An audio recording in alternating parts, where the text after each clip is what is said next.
Welcome to the quintessential listening poetry online radio and YouTube podcast, streamed live from the heart of Washington, D.C. Here, you'll find a portal to vibrant voices, echoing souls, and an ongoing celebration of the extraordinary power of language. So, prepare yourself to join host Dr. Michael Anthony Ingram and his special guests as they explore traditional and spoken word forms of poetry. Hello, everyone. I recently had the privilege of interviewing Lauren Martin. Lauren is a psychotherapist, poet, and devoted Iyanifa practitioner.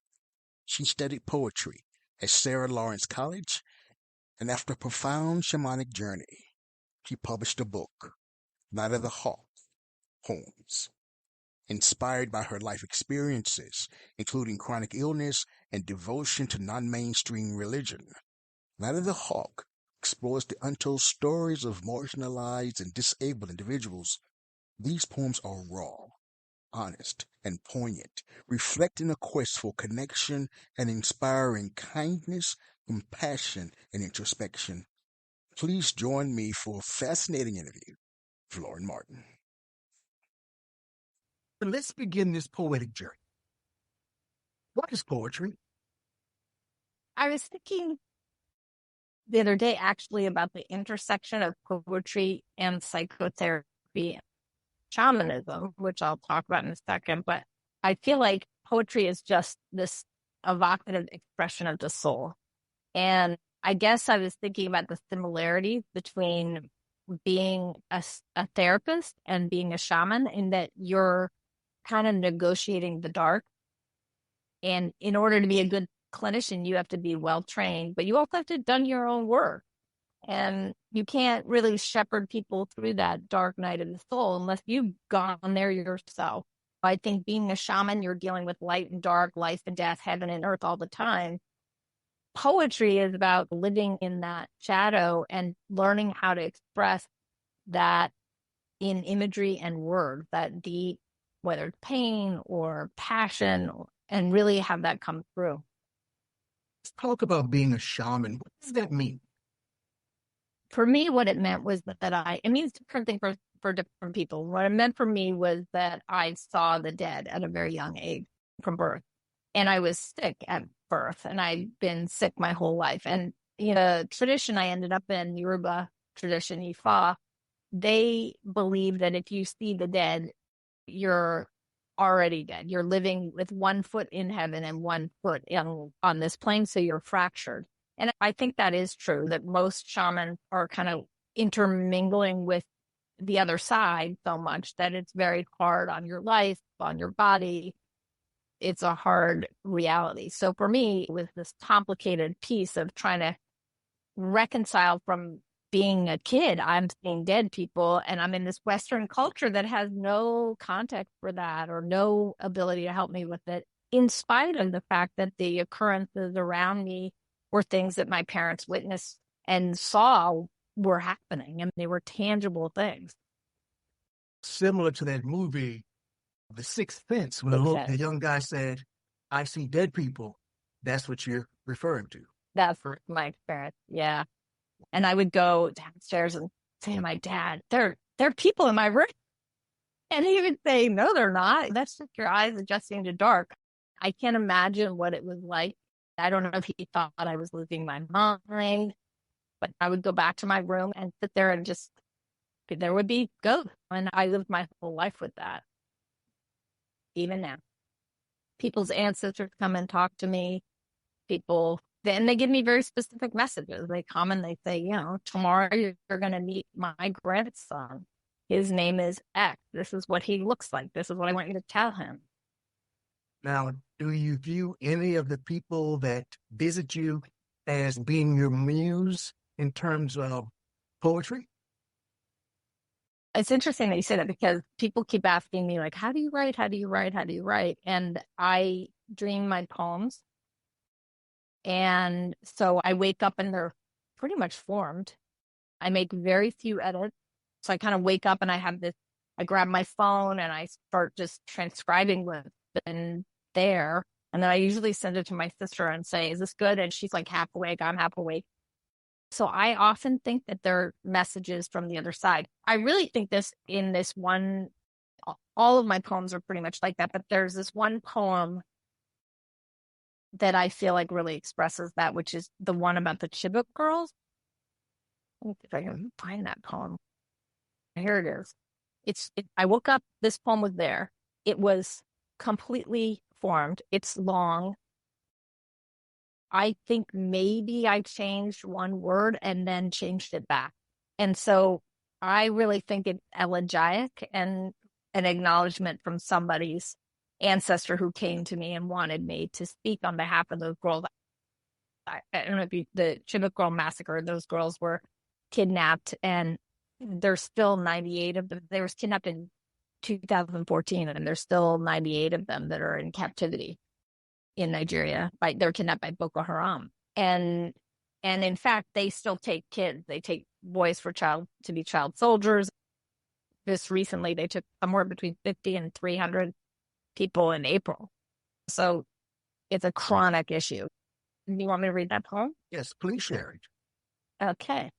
Called The Waiting Tree. In Nigeria, time is specific. Dawn is 6 a.m., dusk is 6 p.m. When time rises, distinct sounds and smells afford the knowledge of day.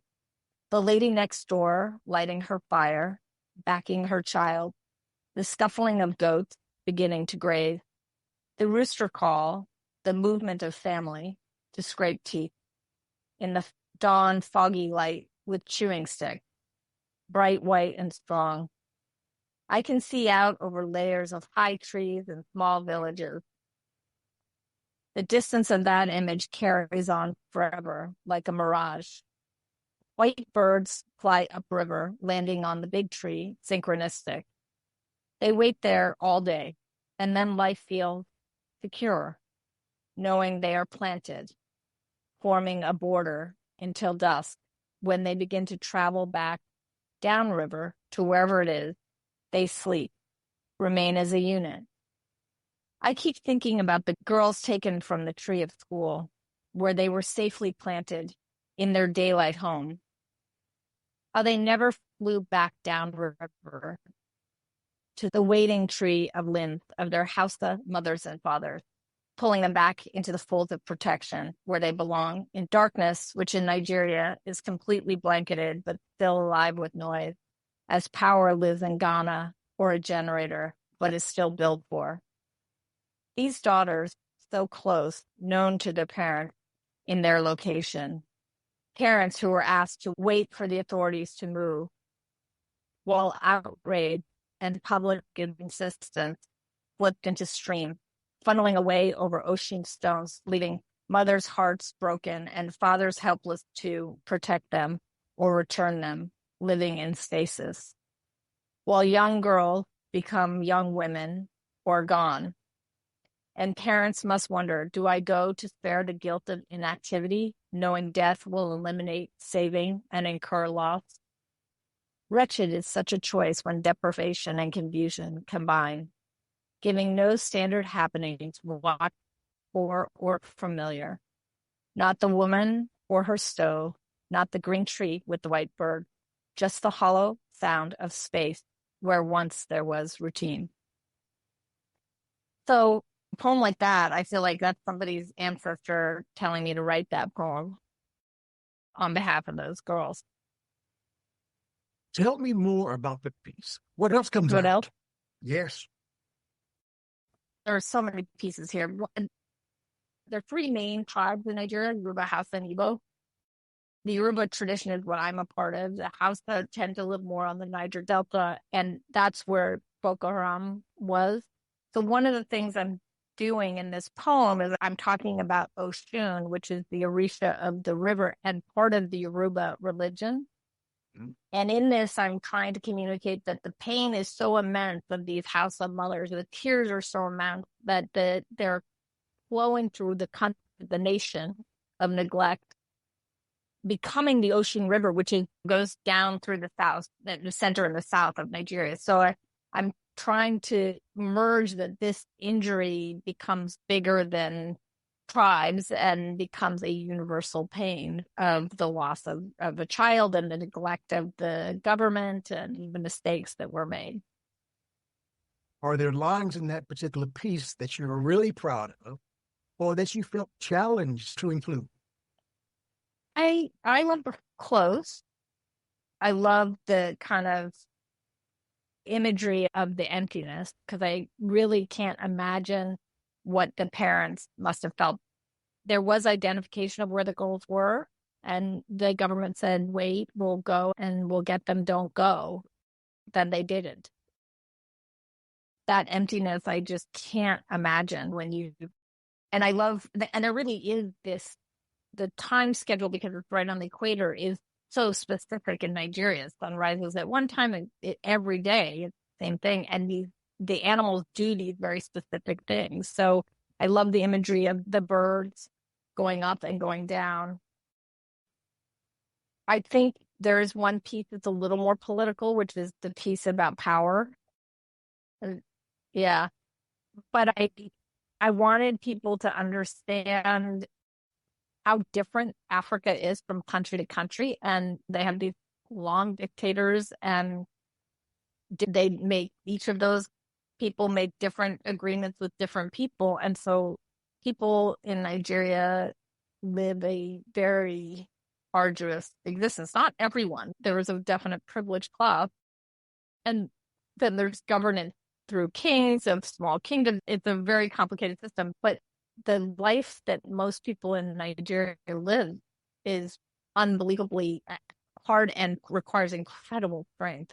The admiration I have for people that get up at 98% humidity, 98 degrees at 6 a.m. and they're standing over a open flame cooking with their child backed on their back. It's unbelievable. He's scared. Another poem. So maybe since we're on an Ifa kick, I'll share the poem, the titular poem, which is Night of the Hawk. So Night of the Hawk, night of the black hawk and the still bird and the silvery moon. You, Iyami, keep calling to me.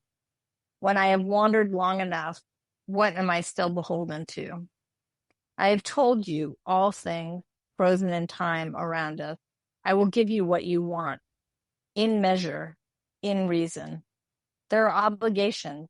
I know this. My Odu. For it is you that lives in the Igbudu. It is you that lives in the grave and in the souls of men possessed with greed.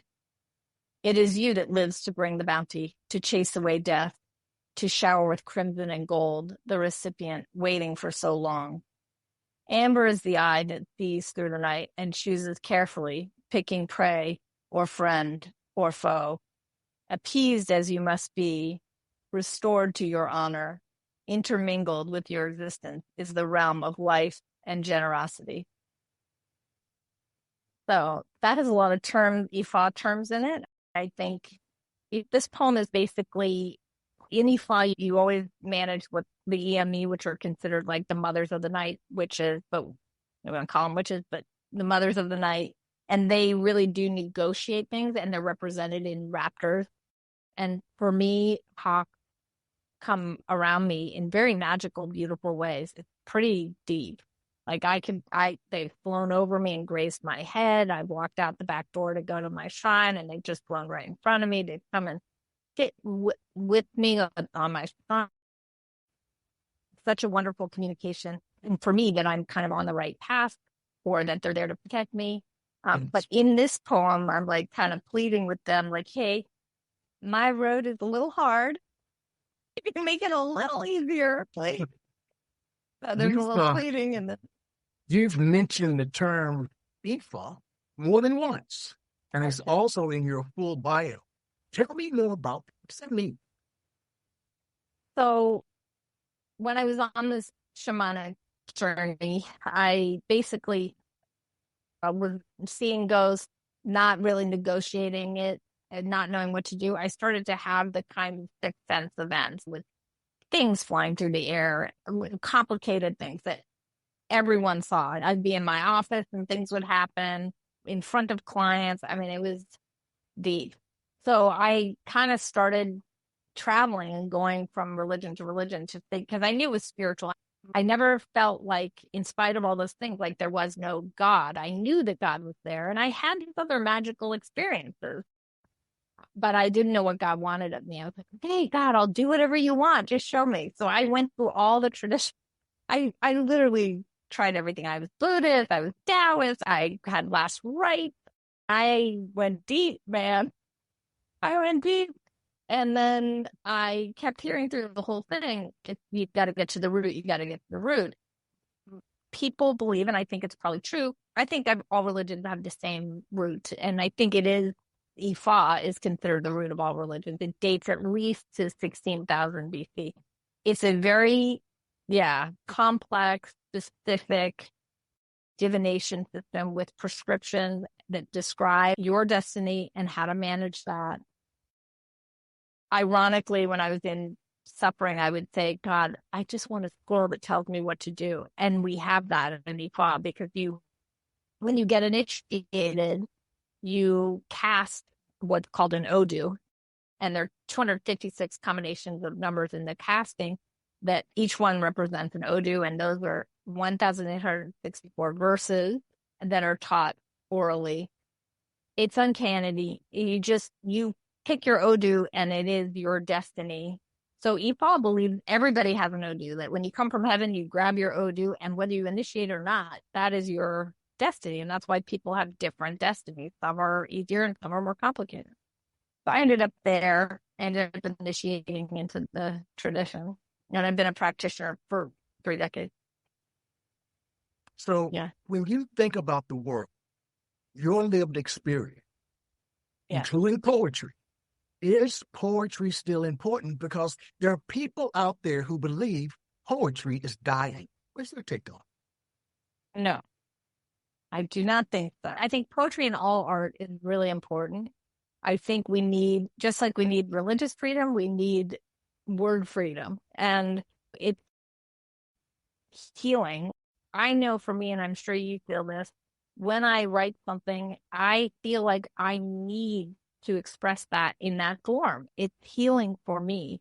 And I just hope that it impacts other people and that has a ripple. But everybody is going to have a different need and voice. And so there needs to be a real diversity in what we get to hear. People are trying to do it in music forever. I'm a huge hip hop person. And I would love to hear less about booty and all that other stuff, because I think there's been some incredible poetry in hip hop. And I do not think poetry is dead. And I feel like we need a revival, if anything. I'm very committed. Share with me an early experience where you discovered that poetic language had power. This is so weird. So we moved here. We moved to Oakland. I'm in Oakland now, but we moved to Oakland from Boston when I was 11, and I was having severe culture shock, would be the best way to put it. I was just like, what is happening? And I had this mean teacher. She scared me. Scary. She was just such a trip. And so I was just kind of duck and cover. I was trying to just be invisible in school. And somehow I wrote something. I don't know what I wrote. It was a standard essay. And it wasn't her, but somebody else decided it was poetic. And I got pulled out in 6th grade and put into this poetry writing class. And that's when I first, I had no idea. I was like, I'm a poet? What? But so I started writing then. And then I kept writing, and I had kind of a bumpy adolescence. So I was a little disorganized. And then I ended up getting into an amazing writing college. And there I studied poetry.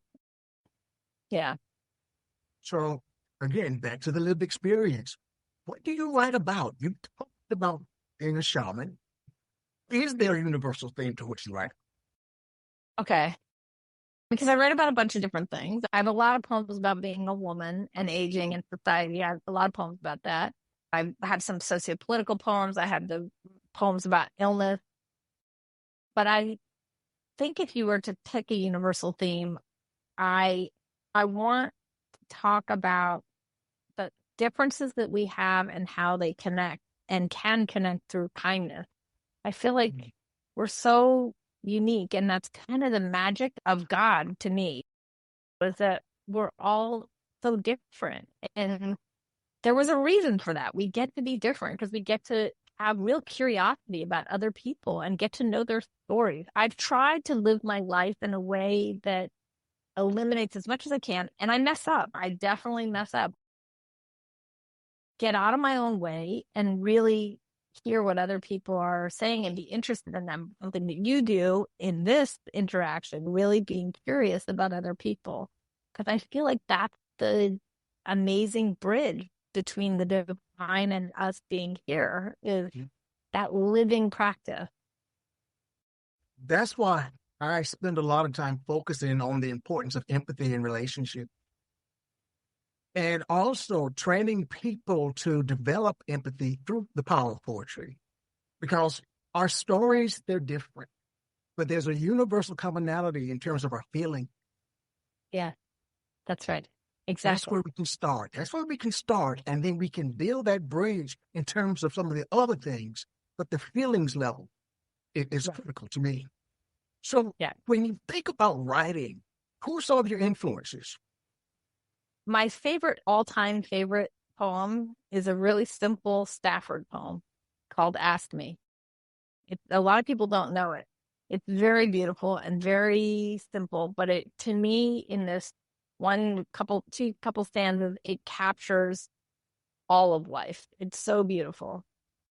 I certainly love all the powerhouse female poets. I love Joy Harjo. I love Ada Limon. There's a really fascinating poet, Yolanda Wisher, who wrote this great poem, West of Philly, that's so beautiful. Layla Chati wrote one of the most beautiful poems ever. I have been lately gravitating towards and reading a lot of these very direct, evocative female poets. Now, you also mentioned hip hop. Are there some musical influences as well in terms of your writing? Probably. I listen to a lot of hip hop and have for a long time. I love, obviously, Tupac, the Wu. Jadena, I think, who was an Igbo musician, not exactly hip hop. He's incredibly talented, beautiful music.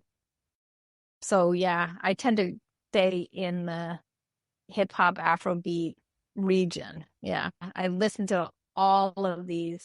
It's really cool. A lot of the Nigerian artists that I've listened to forever are getting real play now, which is really great. They're so talented.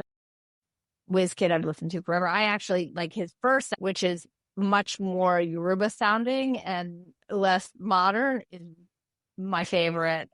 Yeah. I listen to them all. When they need the first. Here, another poem. Let's see. If I were to go back to that question that you asked about, is poetry important? I would say that the opening poem of the book, I think, talks about my feeling about that. It's very short. It's called Essentials of Man. Give me peace, give me hope, give me a soul from which to stand. So, try to live my life a little like that. Does it hurt you to write poetry? If not, why not?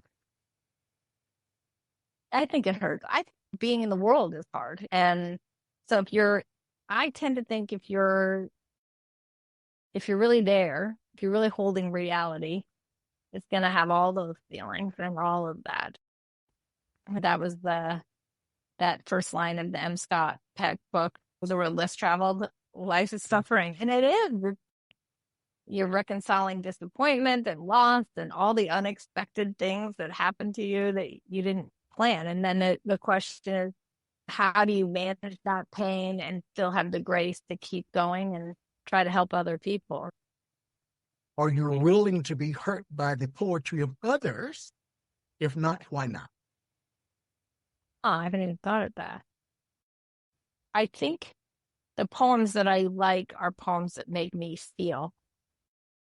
that make me feel something deeply. That balance. The heart is so fascinating because heartbreak and joy feel pretty much the same physically. I think that is what I'm looking for, is an experience that is authentic and present. And I think that's what gives people permission to have their feelings, right? If you're real, everyone feels like, oh, I can relax. I can be real. Authenticity is extremely important. So for you, is writing a poem letting your guard down or building a wall? Oh, I think I have been accused in my life of not having much of a guard. In my attempt to live in this very present way, I am very authentic and been very connected to my experience and express that. I don't mean my reactive experience. I think a lot of people confuse those two. But I don't have a poker face much. Hello. Said that poetry is like a canvas. You can paint any picture on it. How do you feel about that statement? I think that's true. I think you can communicate things that other people feel. Like you can kind of, the poem Ode that I wrote, I don't know if you remember that poem in the book. Let me see if I can find that. I wrote Ode in 2018, pre-Roe v. Wade being overturned. And it was when Ireland had legalized abortion. And I was unbelievable that Ireland legalized abortion and this concept of choice, that women can make their own decisions. They are capable of making decisions. We don't have to like their decisions. Everybody can have a different opinion about their decisions. Everyone else can have, but they get to make their own autonomous decision. And when I was thinking about that, this is one of the poems that I didn't totally channel. I really thought about this, but when I was thinking about it, I thought, wow, it's crazy because we don't even give women an opportunity because there's so much shame and stigma around the concept of abortion or choice or pregnancy or having a kid, all of those nuances that women don't talk about it. They also don't talk about their complicated feelings. Most women I know that have had an abortion had maybe thought, oh, this was the right decision, but it was really agonizing. Or some people regretted it. Or some people regretted it 10 years down the line. And there's no space for that conversation. In the poem Ode, I really wanted to give room for women to break out of the stigma of that and have their really variable experiences with the question of pregnancy. What is it that I did and what did I need to do without it becoming a political issue or without them feeling shamed for whatever they went through? There should be your room to not be wrong for your personal individual choices around your body. In this world, there's good, there's bad, there's ugly, as well as indifferent. So what do you view as being the role of a poet in modern day society? I think to speak for the people that are marginalized. I felt that from my spiritual tradition, from feeling isolated by that, my health, my psychological awareness. And I want to speak for people that feel kind of left out of the norm and say, hey, we're all really the same and we can feel each other. As you have said, we can feel each other in the feeling. We don't have to exactly agree and we don't exactly have to have the same words, but we can feel each other in the experience. So when you put it all up, what does your work convey about the human experience? I think it conveys that I feel like we're resilient. We are resilient. We can go through a lot of stuff and have complex emotions around it and get to the other side. And poetry definitely for me is a process of resolving things and getting to the other side. But I think we all do that. Something happens and you're upset and you're devastated and heartbroken or whatever. And then you process it and you come to a place of reconciliation. So, in light of the horror was the organization process? There's a series called As the Bough Breaks, and there's four components of it that kind of cover my relationship with my dad, and they work from, and one other complicated friendship that I had. They actually was with a spiritual teacher who disappointed me. So they kind of move, I think, through the separation process. They start with a young person's perspective on your parent and parental dysfunction, and then they move towards maybe this integrated reconciliation of the limitations of your parent. And then I wanted to kind of get to a place of appreciation of my dad, which is what should happen as you age. And so that I wanted to be a spaced out through line in the book. And then because so many of the poems are, heavy or elegiac, I tried to intersperse. I love to laugh. So I am comedic. And so I tried to bring some levity in different places. But that was the thinking. The first poem, the poem that I read, Essentials of Man, yes, I wanted to be like a meditation, here's the beginning of how I try to live life. Here's one question before I ask you to share another poem. Tell me about the cover of your book. Quite striking. How did that come about? I was really specific, and she writes with they have great covers, but I said I wanted red, black, and white, and like red and a hawk. I was like, I was very specific. I had a vision in my head because the Orisha Egbe, which is the Orisha, the astral realm, is red, black, and white. And then the hawk is because my Odu is the second leg of my Odu means hawk. I wanted to have this tribute of my Odu on the cover and of Egbe on the cover. So very specific. I'm glad you like it. Yes. Please, I like your work as well. Please share another. Okay. Maybe I'll read one of the As the Bough Breaks Part 2 poems. I'm going to read the one that's about the spiritual elder because it is more of a angry poem. And it is one of those poems where I wrote when I was processing what I felt was a real betrayal. And then writing it helped me move through it and resolve it. And I came to a place of appreciating the things that he taught me, and as you do, and move through your feelings. As the Bough Breaks Part 2. Dew in the air, on the porch, I bounced. I was walking deep into the unsafe night of the bywater, without money, my things. You forced me back, put your hands on me, blocked the exit of the porch, demanded eye contact. That must be the worst assault to integrity, forcing someone into your fear with no separation, no longer a choice. Moisture and sounds surround me, night, the train, your drunk voice, your wife, sewing. She sewed so stilly, a soft light and a drink beside her. It was almost beautiful. I could hear her sympathy, her gratitude that it was me, not her, fear that coiled her into this life, convincing her slowly she was free. I am free. You don't have me, and you never will. You are antsy and dwarfed by my determination, and you have broken this friendship forever. So, yeah. A little more angry. I need a second to process. It's a very powerful piece. You like that? Yes. Tell me about the lines in that poem that you felt most proud of and the lines that you felt most challenged in terms of writing. I want to hear. That's such a great question. Yeah.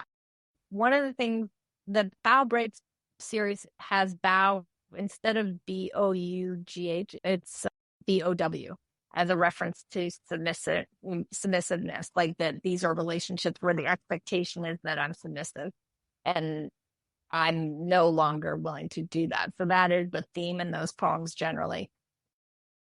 I think my favorite stanza is the stanza with the wife sewing.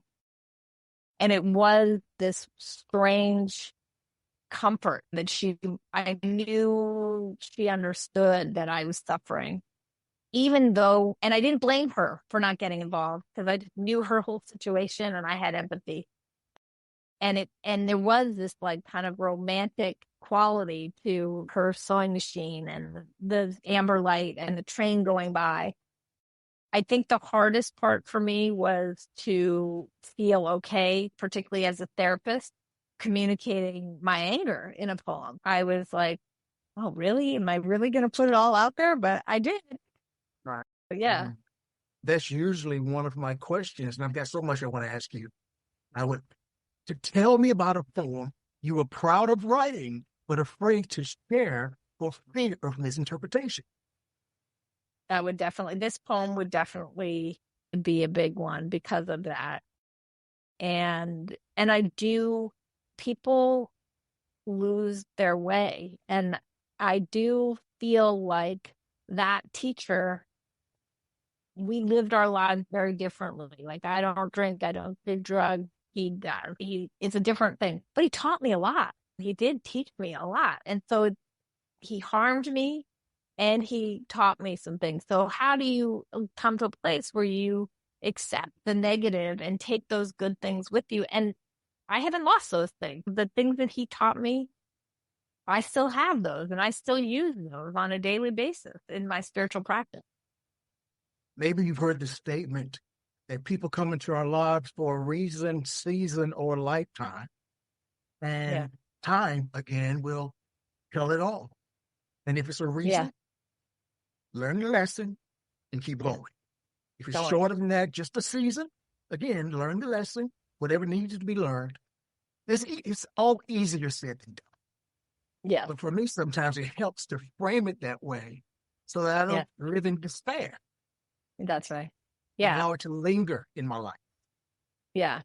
I probably, with heartbreak, I'm more of a lingerer. But I've written some great poems. My ex-boyfriend got a ton of them. And then at some point, he told me, he was like, I don't even understand poetry. I was like, damn, I'm telling you all these deep feelings. You don't even know what I'm talking about. That's another question, Lauren Martin. Accessibility. Yeah. How hard should you work to solve a poem? To understand. I think you should write something that you think is accessible. I don't think you should worry if other people, I think you have to be pure to your heart. If other people don't get it, they don't get it. Some people don't get poetry. Like one of my closest friends who's an Orisha priestess, an ocean priestess, right? She's an elder of mine. I admire her so much. She loves me. I love her. She does not understand poetry. She taught Afro-Cuban dance and Afro-Haitian dance forever. You would think she's this creative, doesn't understand poetry. And it doesn't matter. So I'm just going to write my stuff. And I know she thinks it's like too heavy. She thinks it's too, and it's cool. But then there's another poem in this book that I really wanted to work. It was 2 poems and I couldn't quite get it. I was like, I'm trying to say the same thing or similar things. And my sister was like, what? This is 1 poem. You've got to cut out 2 stanzas you got to cut out a stanza on each of them and put them together. And it was so genius. And now I think it really works to kind of describe the dichotomy of experience, but I couldn't really get it. So I do think you work to make sure it's accessible, at least to you and to the people that understand poetry. 2 questions. And one, before we move on, that particular piece, I think it's the very last stanza. There was a line in there that stood out to me. Would you read that last stanza again for me? Wow, let me go back to Sorry. Yeah. Okay. Yes. The very last stanza. I am free. Yes. I am free. You do not have me, and you never will. You are antsy and dwarfed by my determination, and you have broken this friendship forever. That's the line. The antsy and dwarfed. Yeah, because I think that happens. Like, I do believe you can break trust like glass. Like it is, you can break it. And sometimes it takes me longer to give up on people than it should because I really understand so much of people's human impulses. But I think once somebody goes too far and it's broken for me, then you can feel in them that they get anxious because they know that you're done and they can't penetrate you. So that's what I was kind of speaking to. Lauren, who's the target audience for your book, Night of the Hawk? Anyone that's experienced isolation or sickness or felt different or marginalized, and anyone that has a heart, anyone that's been heartbroken. I think anyone that's committed to kindness.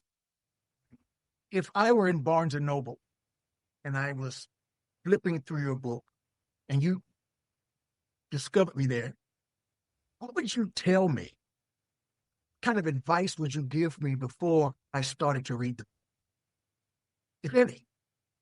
I would say, don't worry if you don't understand the poetry key. There's a poetry key with EFA terms, which people can refer to if they want to. But I think that the experience of the poems can be clear even if you don't understand those Yoruba words. That to just kind of let it float through you. And if you want to look at the key, that's great. But if you don't, it's okay. It doesn't matter. It'll make sense. They say to see the world with complete honesty, one should look to comedians, artists, musicians, and poets. What do you think emerges naturally from you? From me? Yes. I think I'm definitely, somebody said to me the other day, you really wear your emotions on the page. So I just hope to be an example of that. I feel like the world will be a better place if people are more real. And I think people are more depressed right now because we live in a world that's isolated and obsessed with this image that is created and cultivated on social media that is not real. Real people and real life is bumpy. And we don't get through this thing without getting dinged. And we've all been dinged many times. And so I want to say it is not the idea of what you think. It is this other deep experience. And we have this one walk. And how are we gonna get through this? And what hopefully are we gonna leave to touch other people and help them persevere in the hardship of life? That statement about being dinged, what I share is that it's not always the big things that cause the confusion or issues. It's those many bombardments that we're hit with, those dings. That's why I love that word. Those dings that we get that add up and up and up and up until one day you explode. So it's not always one big thing that causes it. It's those many things that hit you over and over again. That's what's terrible. I mean, that's what's terrible. It is. It's like death by 1,000 cuts. And I'd written in college and studied in college, and I kind of thought, I'll get out of college and I'll try to put something together. And I went to a liberal arts school, so I always joked that whatever your interview is what you would say your major was.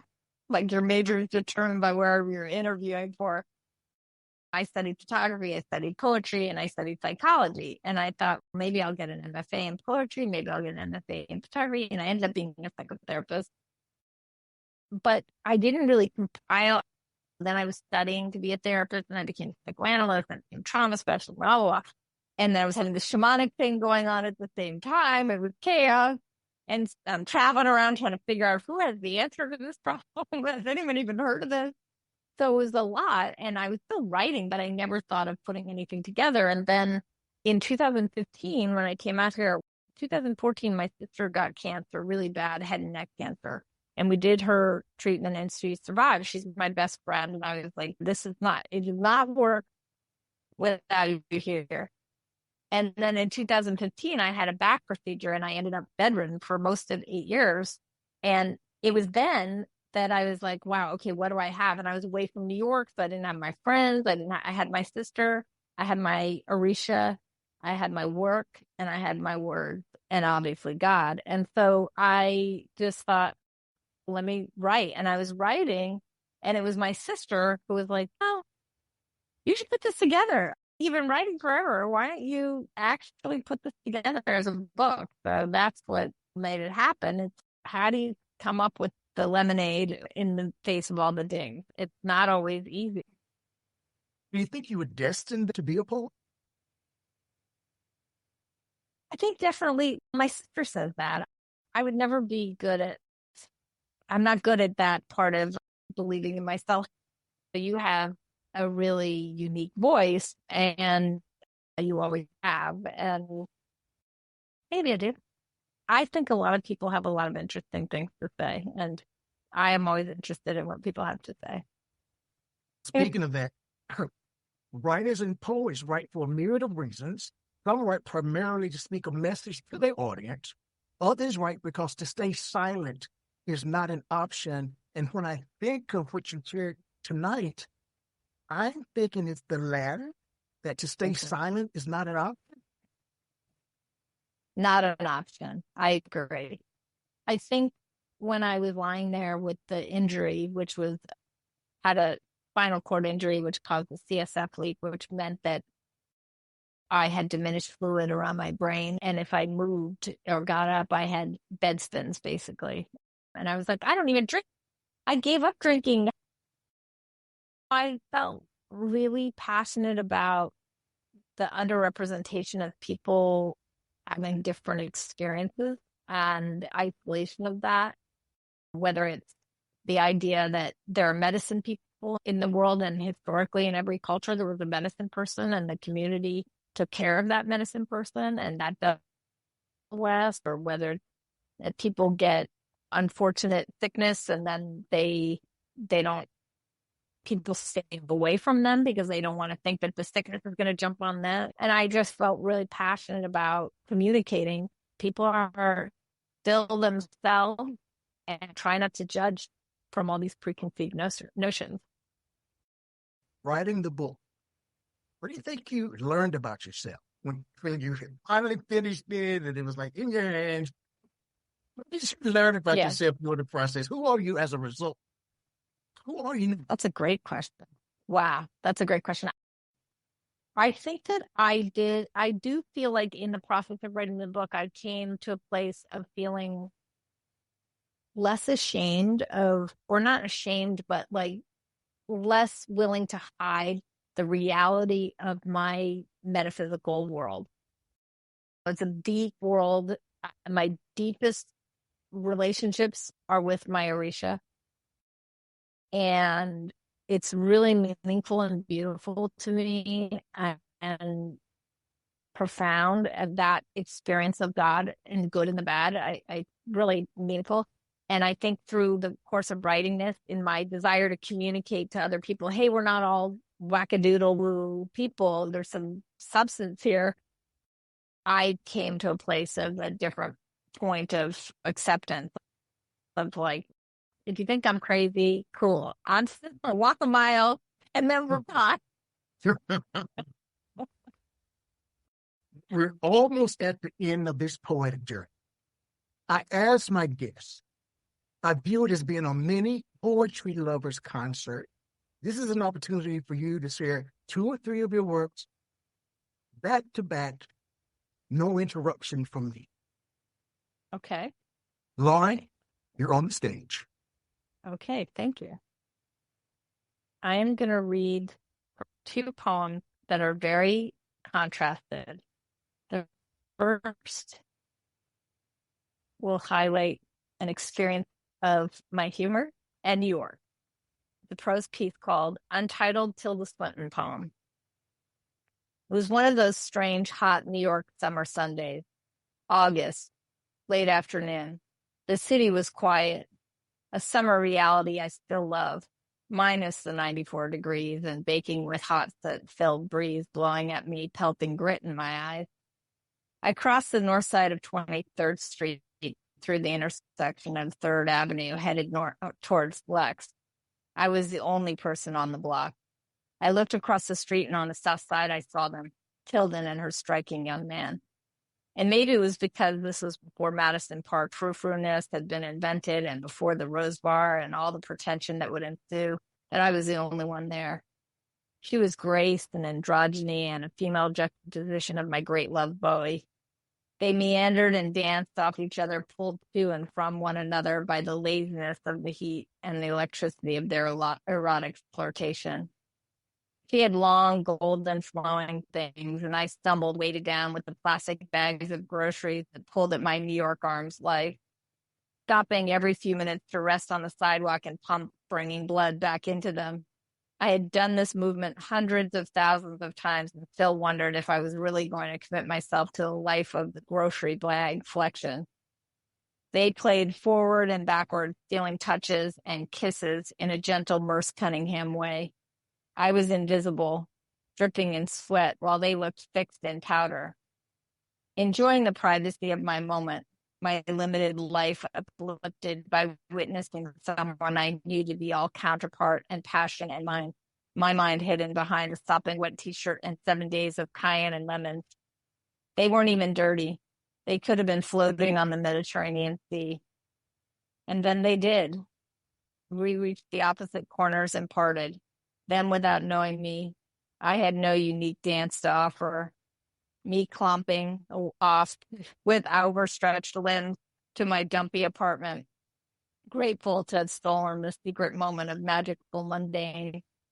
Few heroes are so substantial in punk rock in themselves. That's that poem.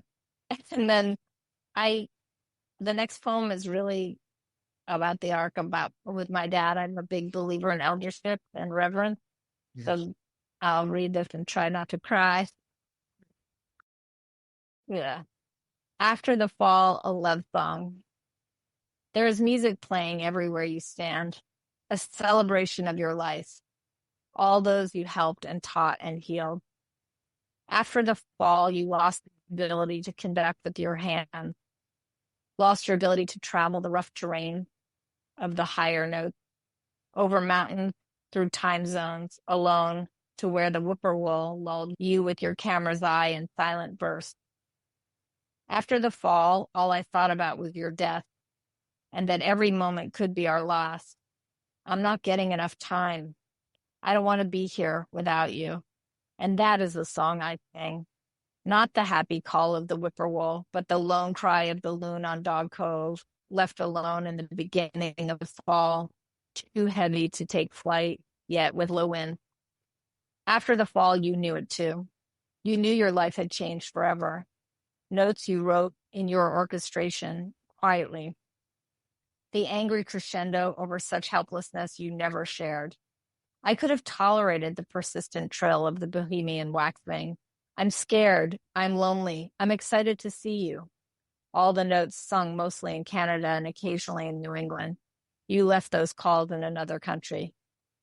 After the fall, your story still grew as you refined the place that gave you care, humbly sounding your signature, taught that the pride of life is the notes that linger, not the ones with your name. But on this day, I call you out, Father.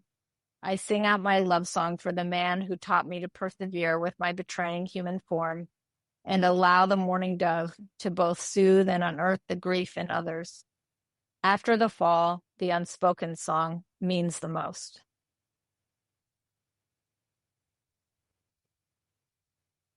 I was sitting here thinking, what is the word that describes your work? At first, I said to myself, because I like to do that, talk to myself, that it was like a tapestry. So many different things blending. But then I thought about my grandmother, and I thought about her working with her friends to create a quilt. All these little patches. To me, you bring all these patches of your life together in this book. Correct me if I'm wrong, but that's what it sounds like to me. No, that's really beautiful. Yeah. It really does. I am trying to describe many cases. Yeah. Thank you. That's beautiful. Thank you. Where do you go from here, creatively? I have a memoir that is, I did a lot of writing when I was laying there for a lot of years. So I wrote a memoir, and I think I'm going to publish it with She Writes Press. So that's exciting. I wrote an essay book that's basically almost done. I have another poetry book that just needs a good edit. And I'm about a third of the way through a psychodynamic relationship book. So I was bored and I had a lot of thoughts. I was like, I am not going to leave this world without saying the things I want to say. That's fantastic. Where can we purchase Night of the Hawk? Anywhere. It's in Barnes & Noble, it's on Amazon. If you like it, you can give me a review. I have a website, laurenmartin.net. My social is my name on Facebook, and my Instagram is Frankie with a Y. Frankie is a star. That's my dog. My Instagram is like nails and dog. Now it's going to be a little poetry too. I'd like to thank you for joining me. Thank you for having me. To me, it was an epic evening because I learned so much and an opportunity to broaden my view of the world about different things. It's so important, all of us, because we all fit.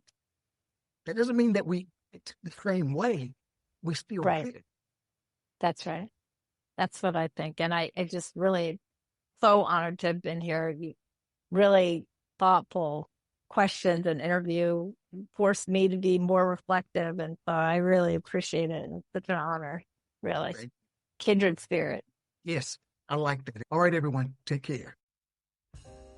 Still craving poetry? Hundreds of episodes of the Quintessential Listening Poetry online radio and YouTube podcast are available to listen to or download on iTunes, Spotify, and other streaming platforms. To learn more about the popular podcast or how to become a guest, visit www.QLPORYT.com. Till next time, take care and let poetry ring somewhere throughout the land.